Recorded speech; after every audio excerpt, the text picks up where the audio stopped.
everybody, welcome to the Hogwarts Legacy Gameplay Showcase. I'm Chandler Wood, Community Manager here at Avalanche Software, and I'm honored to introduce you to our panel today.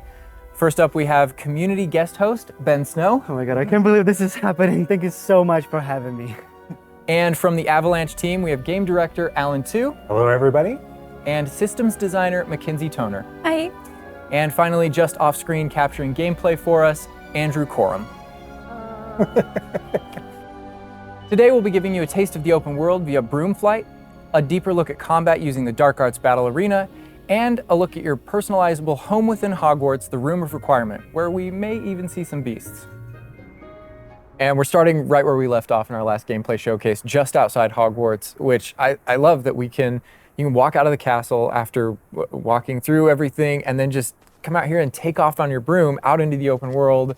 And Alan, I know that's something that you particularly like about Hogwarts Legacy too. Yeah, I'm a big fan of just being able to hop on the broom and go anywhere. There's something about kind of like the sensation of everything being open to you, and just I love the proximity that I can get to things. I love flying close to the ground, and I kind of wanted to talk about it just because I feel like the brooms are fun for me, not just because of all those feelings of exhilaration, but because they're not just, I have a broom and it's done.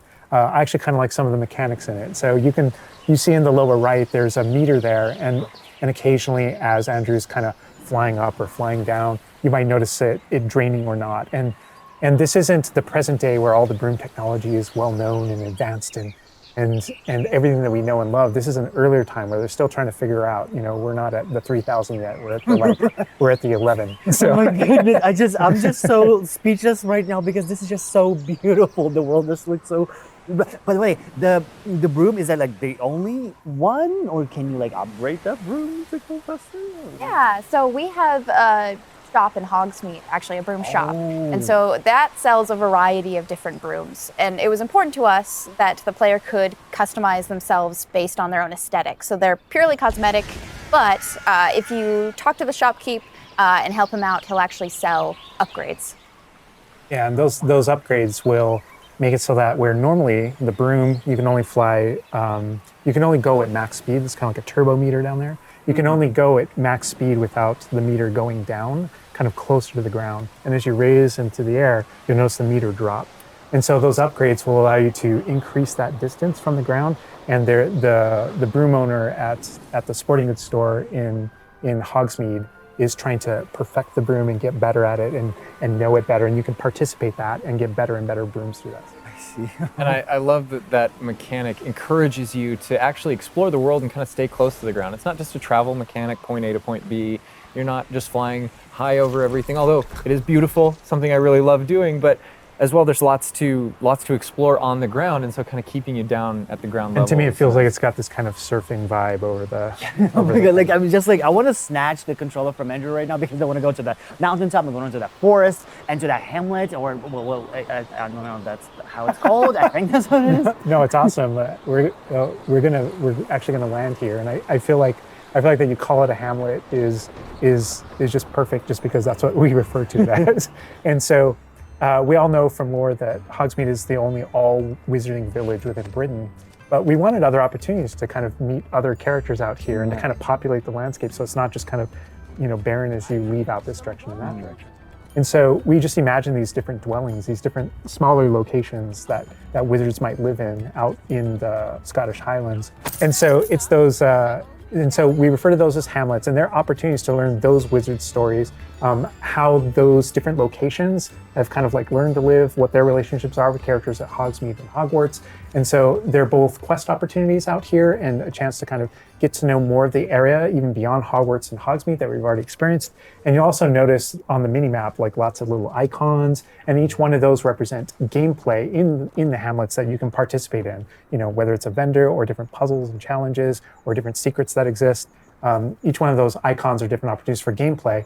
And you'll notice that same thing as we venture out into the open world as well. So when you go out into the open world and you see those icons, whether they're on the mini-map or on your map or off in the distance, those things are opportunities to say, like, I want to increase my inventory capacity. They're puzzles left behind by old wizards, that you can solve that actually grant you those. If you see ruins off in the distance and you visit them, you might find opportunities to actually expand and learn about your ancient magic. And as you kind of encounter different enemies dotted on the landscape, sometimes those characters, poachers or dark wizards, might be hoarding different magical resources that are valuable to you as you're playing the game. So each one has kind of like a way to connect to our gameplay loops and provide different opportunities that just kind of reward you for poking around them. I mean, I right away want to just cover all of those points on the map just by going over there. Well, we've flown on a broom already, but there is something that we haven't done so far, and that is getting on our flying mount. We're going to hop on our Onyx Hippogriff here. The Onyx Hippogriff is our pre-order bonus. Oh my god, there he just like pops out of the back. Oh wait, you can use it as a horsey? I mean, a horse? I mean, that is a horse? Yeah, as a hippogriff, you can totally ride it like a ground mount, and you can lift off into the air. And we tried to make sure that each of those interactions, so the broom's really good at reaching that top speed, at kind of traveling the world as quickly as possible. But sometimes it's really nice to get on the hippogriff because of that ground speed or those transitions. And sometimes it just feels amazing just to be riding around on a hippogriff. Look at it. Yeah, it really is kind of like, I don't know, it's a great feeling being on it. And it's a great feeling managing those transitions, kind of going from run to fly and just being able to go wherever you want. And we tried to make sure that each one of these things that you can interact with have a unique identity and a reason for being. And oh my god, like I see like different like areas, like a swampy area. By the way, can you go to like entire map anywhere you go? There are regions that are like locked from you? Yeah, as soon as there's kind of a moment where the world kind of opens up to you outside of Hogwarts as a student, and right from that moment, early on in the game, you can go wherever you want. And so you might find more difficult challenges in different areas, and you'll see different spots as Andrew's moving around, like you mentioned the swamp. But there, we have got like a coast, and we've got different types of environments out in the world just to kind of pepper your experience, reward you for exploring, keep things fresh. All those things exist as we're moving around. So cool. And I love that windmill. It's like so rustic. Like I keep forgetting that this is like 1800s. The Wizarding World we've never really seen before. Like it feels so authentic. Like it's part of it.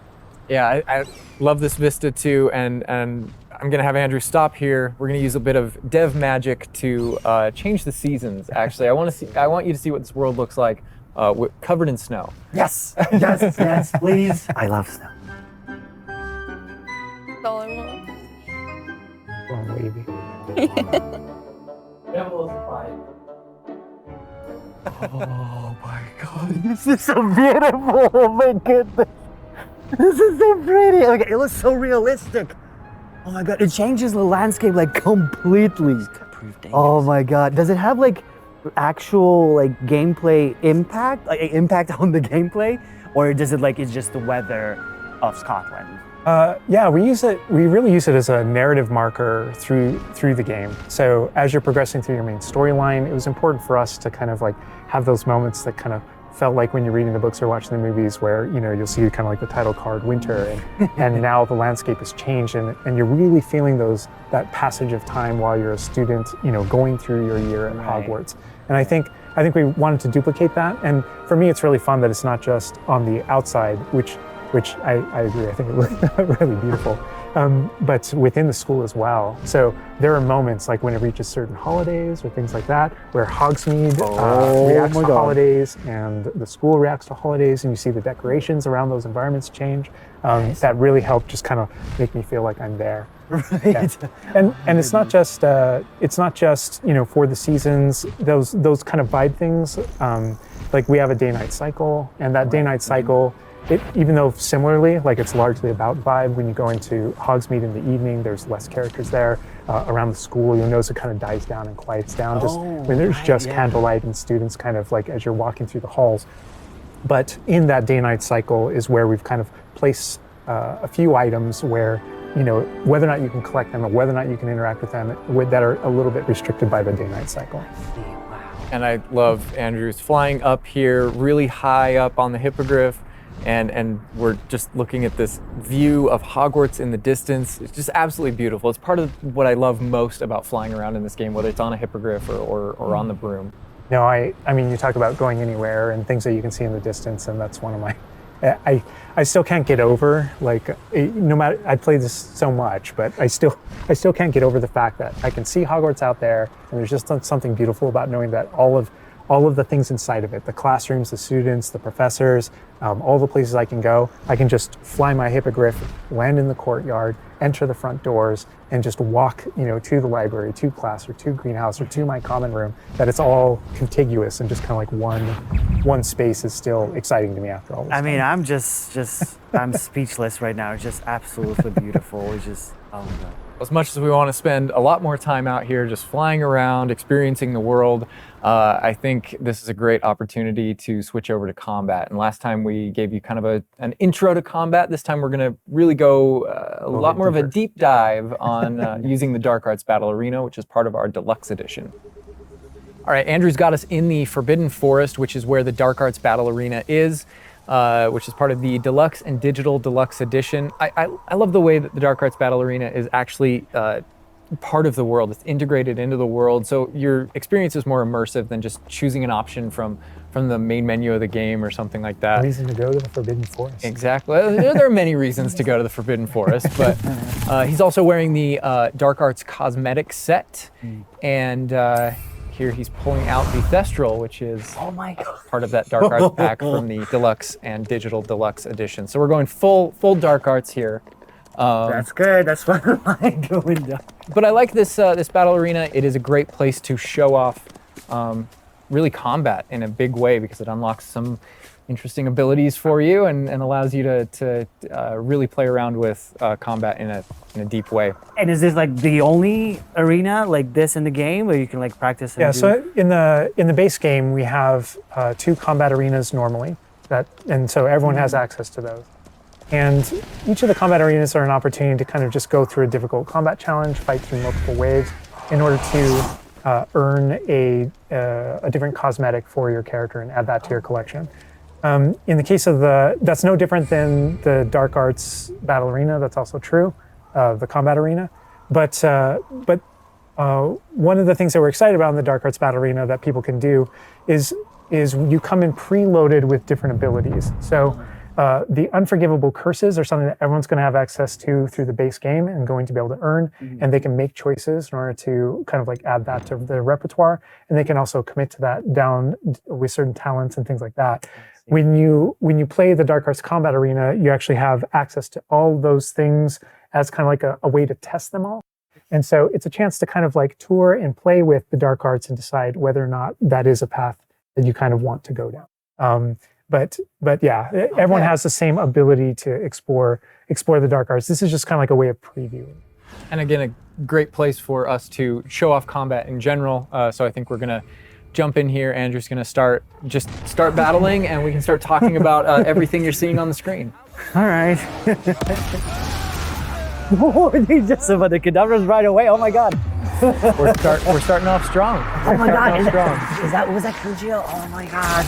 That's so cool. Yeah, so that you'll notice right away, like when we used Avada Kedavra, that guy's health bar went from instant to 0, and we really are trying to honor the way Avada Kedavra works in the game, even in some pretty extreme situations. You'll notice that like the meter takes up a lot longer to a little kind of cooldown. build up as a way to kind of deal with its extreme power, just so that it's still fun to use. And then there's some ways that we'll probably talk about to adjust that. But I don't know. I don't know if there are things on the screen that you just have questions about. Well, like I see like little blue things popping from the enemies. Also, before like that sign, well, it's like, so in the community we call it the ancient magic sign. I don't know if that's how it's called in the game. So the community is astute. So on the development side and in player facing in the game, we reference that as your ancient magic meter. Oh, so it is ancient magic. That is, yeah. So as your abilities in the game keep growing and you become exposed to some of the secrets about your own kind of mystery and your own abilities, you start unlocking new powers. So one of those powers, you'll see the R1 button appearing throughout the game. That's an ancient magic throw, we call it, that allows you to kind of like draw an object to you and fling it at an enemy.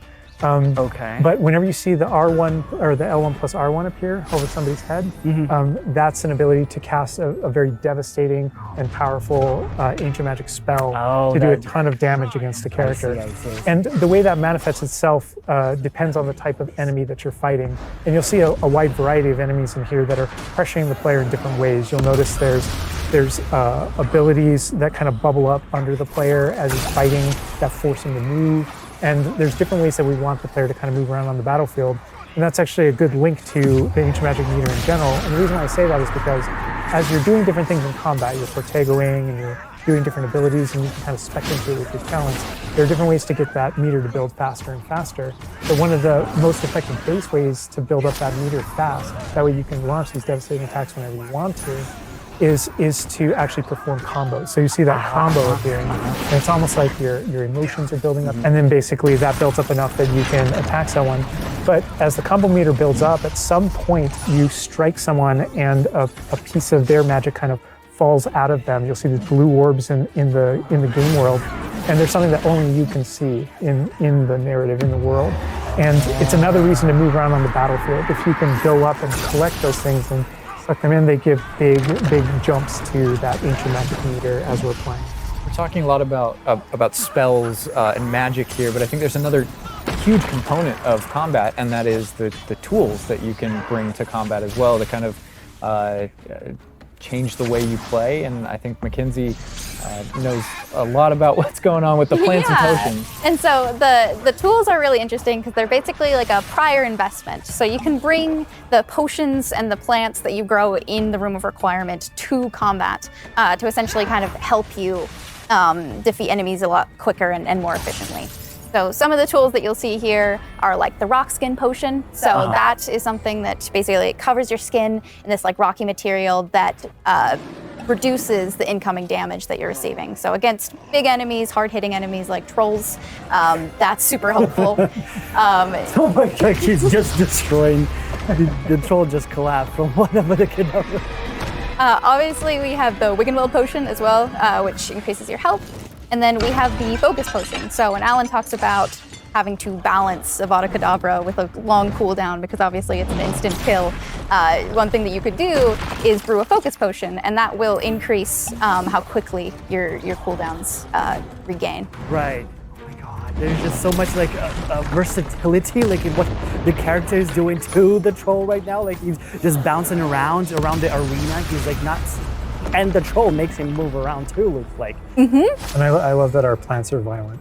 Yes, and so that's like when we're talking about the setup of the arena, you also have plants that you can fight with. And so we have things like the venomous tentacula that you can put down, and it acts like a turret, and it just kind of shoots enemies around the battlefield. That is so cool. This is like a truly like Hufflepuffian way to approach the battle. Yes. No, that was super important to us, that there were these like multiple ways. And so you can see there's a ton of different things you can use. The mandrake is one, so you can pull it out and it stuns with its like piercing cry these enemies in a radius. And another thing I want to call out that we're seeing on the side of the screen here is these dueling feats, which I love because I love anything that prompts me to play a game in a different way, a unique way. I don't want to get stuck in my style, you know?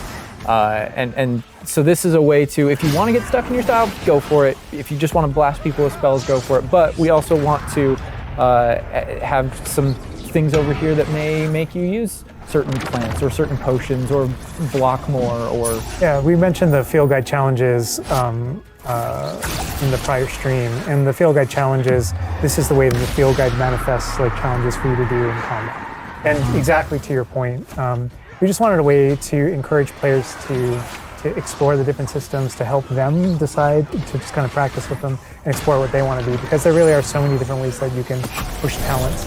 When you see the green X's on characters, that's right. And that's kind of through your talents you can unlock this kind of cursing mechanic that sort of like links the fates of these different characters on the battlefield. That way, as you're cursing different characters, they all begin sharing damage. And so we have things like Avada Kedavra, which is the insta-kill, but if you curse everyone before you insta-kill this one guy, they can all drop dead for that kind of ultimate Voldemort fantasy. And so Oh my god. there are dark arts fantasies. There's fantasies about being more of a defense against the dark arts characters, things like that misty step that you see occasionally being used on the battlefield. And we can also spec into our potions and plants to make them more powerful and more efficacious. So it's Wow. all about which type of player you feel like you are and whether or not you want to play with prep on the fly or with deliberation, and those are all different options. That is so cool because like it's like I see so much like going on the stream, just so much complexity, and I want to just try it myself, like which style works best. I mean, I feel like it's the dark arts is going to be the easiest route, but You're our ancient audience. magic, to be honest, feels like much more powerful than just the dark arts. Yeah. To be fair. And speaking of plants and potions, we're going to be putting the dark arts away, put those unforgivable Aw. curses away, and heading to the Room of Requirement, which is your home within Hogwarts, a personalizable space that actually has some utility as well, where you get to brew things and grow things and also care for some beasts. All right, Andrew's got us in the Room of Requirement, we kind of went casual mode on the outfit here, wearing a nice jumper. And I think that's a good jumping off point for the personalization of the space as well. Not just your character and the visuals of your character, but actually this space is a place that you can make your own. Yeah, it was super important to us that this space really did feel like your reflection as a wizard. So you can change the architecture in here. What? Different themes throughout, starkly different themes, to really just hammer home that this is yours. You Oh can my change- god, what? This is beautiful. We never expected that to be. Oh my god.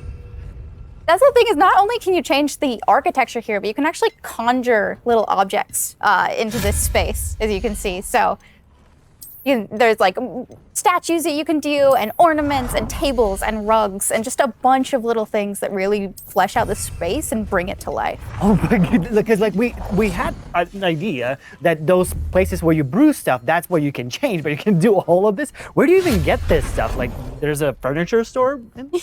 Yeah, so we call them conjurations. And the conjuration recipes can be purchased at Tomes and Scrolls in Hogsmeade.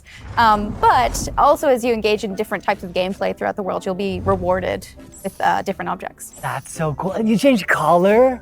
You can change the color, you can change the size of it, and you can place it basically anywhere. Oh my god, it's so tiny. It's like for baby Niffler. And I love how the system too is designed. It's not mechanical; it's immersive, and so you get the magical effect of conjuring it in, and you're actually doing this in the world as your character. But the way you've blended like that gameplay with the immersive design of personalizing the Oh my space. god, like, and I love the animation, how it like appears, you know, like it's not just like there, it's like it almost like it apparates. It is really quite beautiful, and that was the thing, is we wanted that to look really nice because the magic in the wizarding world is everywhere. It's physical, it's kinetic, and it's whimsical. And we really wanted to nail that whimsy in this space. Another thing that I wanted to discuss is that not only can you like conjure things and you can change their look, but you can do that with the utility objects as well. So you can see that we have planting pots and potion stations, and you can change the look of those as well. And these are the areas where, as we had mentioned previously, you'll be growing your plants, you'll be brewing your potions. Right. So while you're also doing these like kind of nurturing based activities, this is also the space where you would bring your gear to be identified and gear to have like rates put on it, which I believe Alan can talk to. Oh. Yeah, we keep bringing up appearance and how it looks, and on a, like in the game you can look like anything you want to whenever you want to. But the player will be finding different types of gear, that we call it, as you progress through the game. And essentially, we just know that clothes and different items in the wizarding world can have different magical properties. And as you explore and as you adventure and as you defeat enemies, you're going to be finding different pieces of gear that have different abilities, and that can help you in your journey and are a major part of you kind of growing as a wizard and advancing as a wizard. And so There's a huge list. and not all the time, whenever you get a new piece of gear, you don't necessarily know exactly what it does. And so there is a station inside of the room of requirement that you can conjure. It's one of the first things you conjure, called an identification station, where you can actually bring that gear that you're uncertain about and learn what its abilities are. Right, yeah, that's so cool. And then as the space advances even further, and the space will eventually grow its own rooms, and you're going to get new recipes, like Mackenzie's talking about, all these different things keep expanding. And as it expands, eventually you're going to earn what we see here, which is called a loom. And when you set up a loom, it's an ability to essentially customize exactly which magical properties are on your gear and take any piece of gear and adjust its properties and to tweak what it does. And I mentioned earlier that you can make anything look like anything. The collection of appearances, we call it, or cosmetics, we've been referring to it in this stream. Those types of things you can use, and you can apply a look to any other look. So if you get a piece of gear, you put it on, you look like that, but you can change it to look like whatever you want.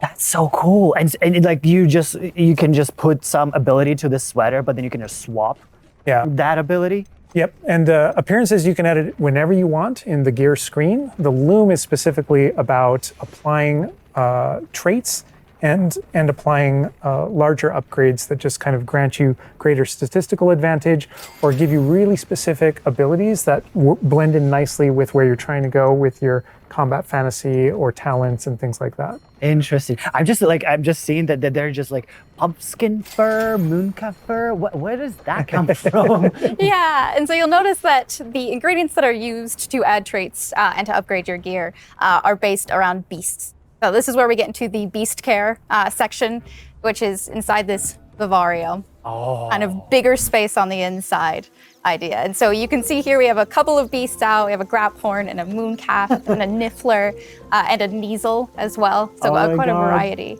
Oh my God, he's just like a big puppy. They're so cute. Cuddling.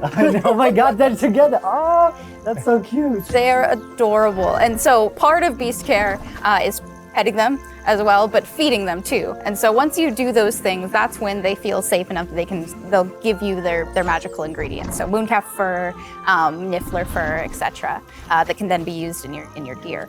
That is like so like intuitive because like you know that makes sense because when you touch the animals you get some fur leftovers. That's so. Oh my God. Yeah, and we really want to hammer home the fact that this is like a home that you're making for them. So in the overland, you can find these beast dens and rescue these beasts.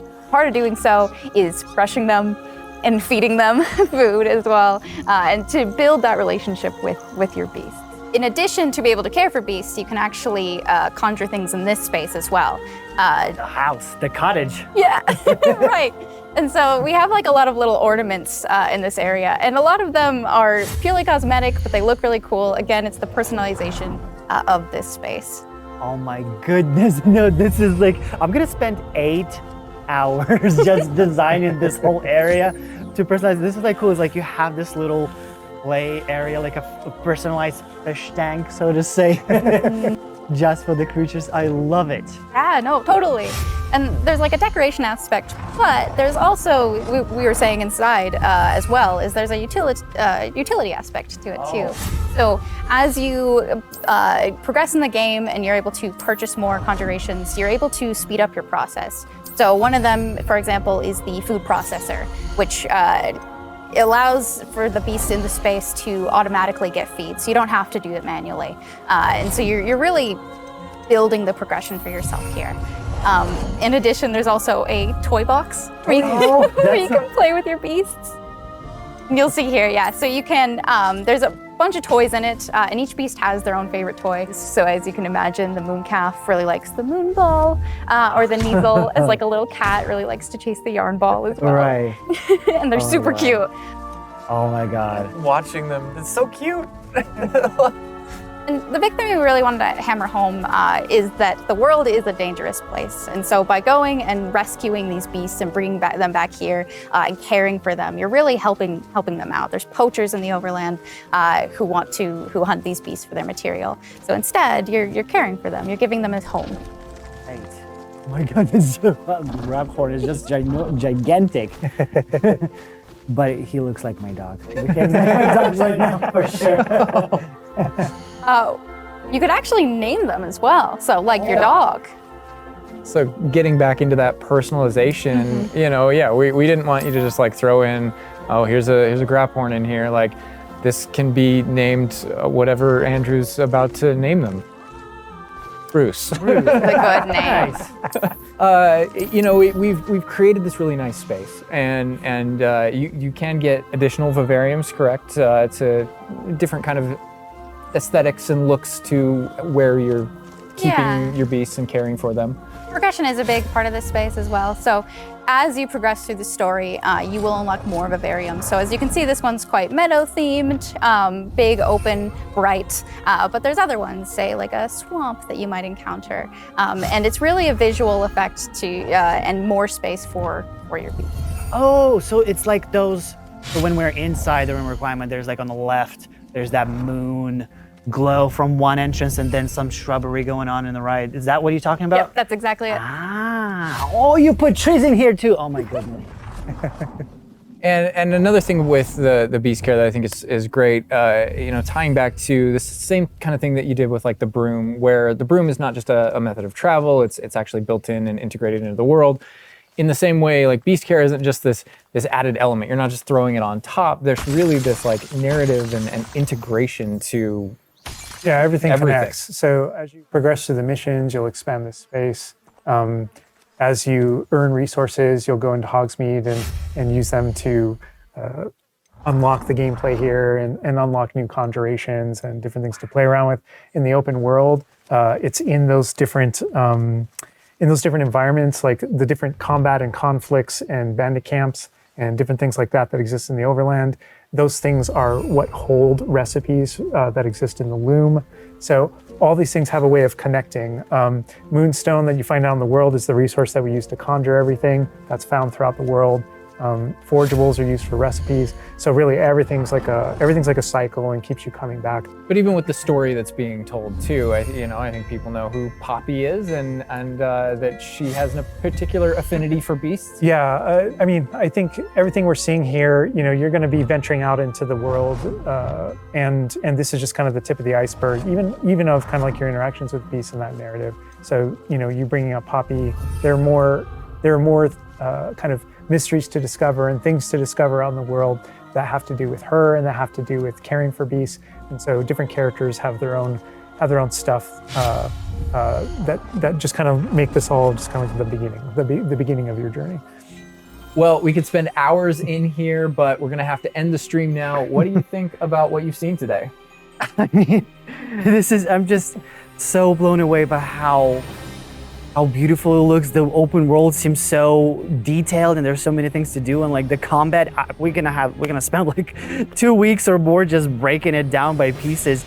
There's just so much to this world. Like, I'm so happy you guys did this overall gameplay. And that's just the tip of the iceberg. We've got more for you to discover and find on your own. Thank you so much for being here. Thank you for watching.